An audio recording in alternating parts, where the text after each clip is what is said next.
Assalamualaikum, berjumpa lagi dalam channel Nizam ZZK.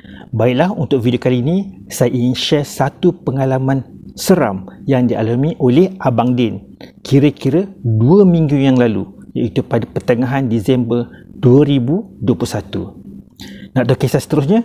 Tunggu selepas ini.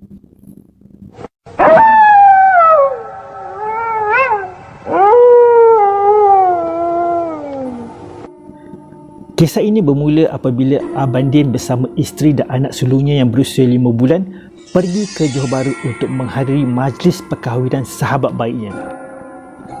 Abang Din menetap di Pulau Pinang. Abang Din sangat teruja untuk pergi ke perkahwinan sahabat baiknya sebab dahulu sahabat baiknya menjadi pengapit Abang Din dan kini giliran Abang Din untuk menjadi pengapit kepada sahabat baiknya itu. Hari itu merupakan hari yang paling menggembirakan Abang Din sebab Abang Din dapat melihat sahabat baiknya bersanding di atas pelamin dan Abang Din sempat menjadi pengapit pada hari itu. Majlis selesai kira-kira pukul 4 petang dan Abang Din isteri berpakat untuk singgah di Port Dickson sebelum meneruskan perjalanan ke Pulau Pinang. Tetapi Abang Din tidak membuat perancangan rapi kerana Abang Din berfikir mesti banyak bilik kosong, tetapi Abang Din lupa pada hari tersebut merupakan hari hujung minggu dan pastinya mesti ramai pengunjung pada ketika itu. Setibanya di Port Dickson, Abang Din membeli barang-barang keperluan seperti Maggi Cup, roti, biskut, Milo 3-in-1 dan sebagainya. Kerana Abang Din berfikir malam tu mereka tidak perlu keluar makan apa sahaja yang ada. Setibanya di hotel, Abang Din bertanyakan pada resepsionis kiranya ada bilik kosong. Tetapi nasib Abang Din agak malang kerana semua fully book, tiada bilik kosong. Dan Abang Din agak kecewa dan Abang Din pergi ke hotel yang berikutnya. Di hotel berikutnya sama juga sebab pada masa tersebut terlalu ramai pengunjung dan peluang untuk Abang Din mendapatkan bilik sangat tipis. Disebabkan muka Abang Din yang agak kecewa, resepsionis tu perasan mungkin kesian dengan Abang Din, muka toya, muka macam kerang busuk. So resepsionis tu pun memberikan nama Encik Lim kepada Abang Din. Difahamkan Encik Lim ada 5 unit homestay di sebuah apartmen tidak jauh daripada hotel tersebut. Sebaik saja Abang Din dapat nombor telefon Encik Lim, terus sahaja Abang Din call Encik Lim dan didapati masih terdapat satu homestay yang kosong. Dan Encik Lim beritahu sila pergi ke homestay itu dalam masa terdekat kerana Encik Lim sudah bersiap-siap mahu pulang ke kampungnya di Ipoh. Abang Din pun bersetuju dan terus pergi ke homestay tersebut yang jaraknya kira-kira 6 km sahaja dari situ. Setibanya Abang Din di apartmen tersebut, kelihatan Encik Lim sudah sedia menunggu di guard house. Dan Encik Lim membawa Abang Din sekeluarga melihat homestaynya di tingkat 9. Persekitaran apartmen sangat terjaga rapi, nampak kemas dan bersih. Abang Din sangat gembira sebab homestaynya tidak jauh dari pantai. So, udara pun sangat segar dan deruan ombak pantai pun jelas kedengaran. Apabila pintu lift terbuka di tingkat 9, tiba-tiba Abang Din rasa seram sejuk dan rasa tidak sedap hati. Tetapi Abang Din ikut sahaja Encik Lim pergi ke homestaynya. Tibanya di pintu homestay, Abang Din rasa macam tak sedap hati. Hati berdebar-debar, macam ada yang tak kena. So Abang Din rasa terfikir juga. Abang Din rasa pelik, kenapa tiba-tiba perasaan itu muncul. Jam sedang menunjukkan pukul 6 petang dan Encik Lim menjemput Abang Din dan isterinya masuk ke dalam rumah untuk melihat kawasan.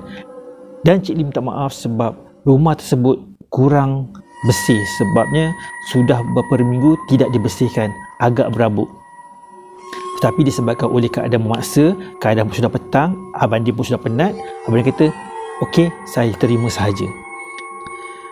Dan Encik Lim beritahu sekiranya mau keluar daripada homestay tersebut pada keesokan harinya, boleh tinggal kunci di guard house. Sebab guard house sudah biasa, memang kebanyakan penyewa-penyewa homestay akan tinggalkan kunci di guard house sahaja. Tak lama kemudian, Encik Lim pun terus keluar dan meninggalkan mereka satu keluarga di homestay tersebut. Maka bermulalah episod seram di homestay Port Dickson. Sebelah maghrib, Abang Din dan isteri berehat-rehat menonton televisyen. Sambil itu, Abang Din pun buat Maggi Cup dan buat Milo 3 in 1 lah untuk rehat-rehatkan badan. Sebab Abang Din memang sudah pasti awal takkan keluar ke pekan untuk mencari makanan. Sebab esoknya pada awal pagi, Encik Din perlu bergerak pulang ke Pulau Pinang. Kira-kira pada pukul 9 malam, tiba-tiba anak Abang Din iaitu Adam yang berusia 5 bulan memandang ke atas dengan mata yang terbeliak dan fokus pada atas almari baju. Abang Din dan isteri Abang Din memanggil-manggil nama Adam, Adam, Adam, tetapi Adam hanya fokus pada atas almari baju tersebut. Mata tidak berkelip-kelip dan agak pelik. Kenapa? Apa yang Adam pandang? Dan mereka pun mengalihkan kedudukan Adam ke tempat lain. Dan Adam pun pusingkan kepala, masih memandang ke atas almari baju tersebut. Tapi mereka tengok atas almari tersebut tak ada apa-apa pun, kosong. Dan Abang Din pun mengalihkan kedudukan Adam semula. Dan Adam masih memandang ke situ dengan mata yang terbeliak. Hati Abang Din mula rasa rimas dan risau. Apa masalahnya ni? Bulu rumah Abang Din mula meremang. Dan tidak lama daripada itu, tiba-tiba Adam menangis tanpa henti. Puas isteri Abang Din memujuk-mujuknya, tetapi masih tidak berhenti. Seperti ketakutan. Tangisan Adam berterusan lebih daripada 20 minit sehingga Adam termuntah-muntah. Abang Din pun mula membaca ayat-ayat Quran, antaranya ayat Kursi, Al-Fatihah dan sebagainya. Adam masih tidak berhenti menangis dan akhirnya Abang Din melaungkan azan. Selesai saja azan, Adam terus berhenti menangis. Dan isteri Abang Din pun terus memujuk-mujuk Adam dan akhirnya Adam tertidur dengan lenanya. Tak lama daripada itu, tiba-tiba terdengar satu bunyi cawan jatuh pecah di lantai di dapur. Abang Din terus berlari ke dapur tetapi tiada apa-apa. Hati Abang Din semakin berdebar-debar, semakin takut. Apa bendanya ni? Macam-macam dah ada 2 gangguan yang mengganggu mereka. Disebabkan Abang Din dan isteri terlalu penat, maka Abang Din kata lebih baik mereka tidur awal tetapi pasang semua lampu di bilik, ruang tamu dan juga di bahagian dapur. Kira ke pukul 10 malam, Abang Din dah terlelap kerana terlalu penat. Kira-kira hampir pukul 12.30 malam, Abang Din terjaga dari tidur kerana terdengar bunyi ketukan di dalam almari baju yang Adam tengok tadi. Bunyi tersebut semakin lama semakin kuat. Tetapi Abang Din tak berani untuk buka pintu almari tersebut. Kira-kira 15 minit kemudian, bunyi tersebut hilang.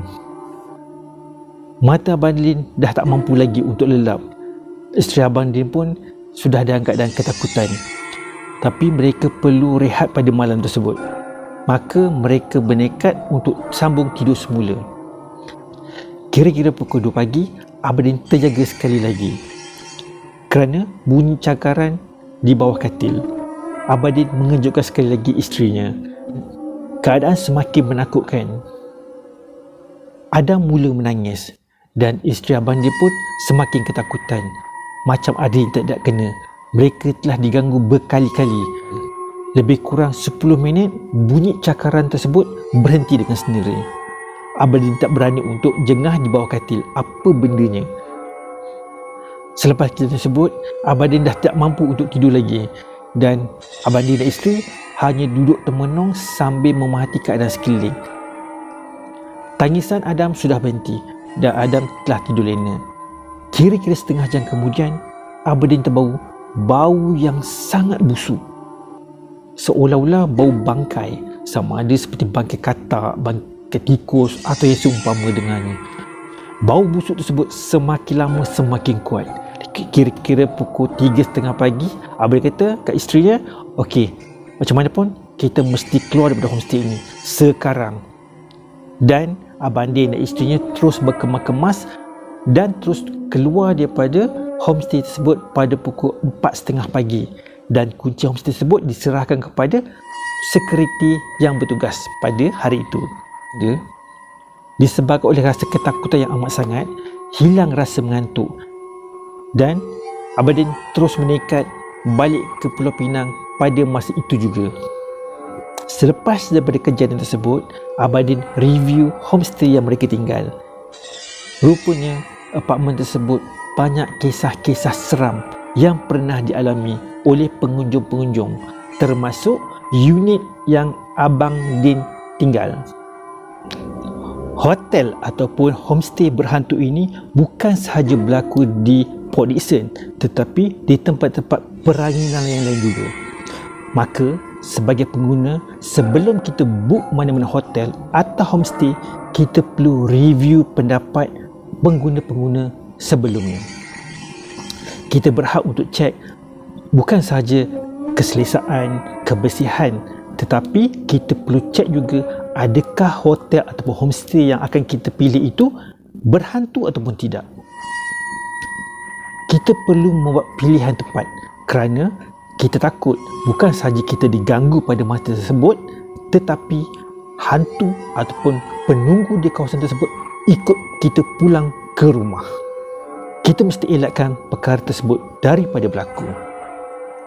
Baiklah, sampai di sini sahaja perkongsian Abang Din kisah seram di Port Dickson.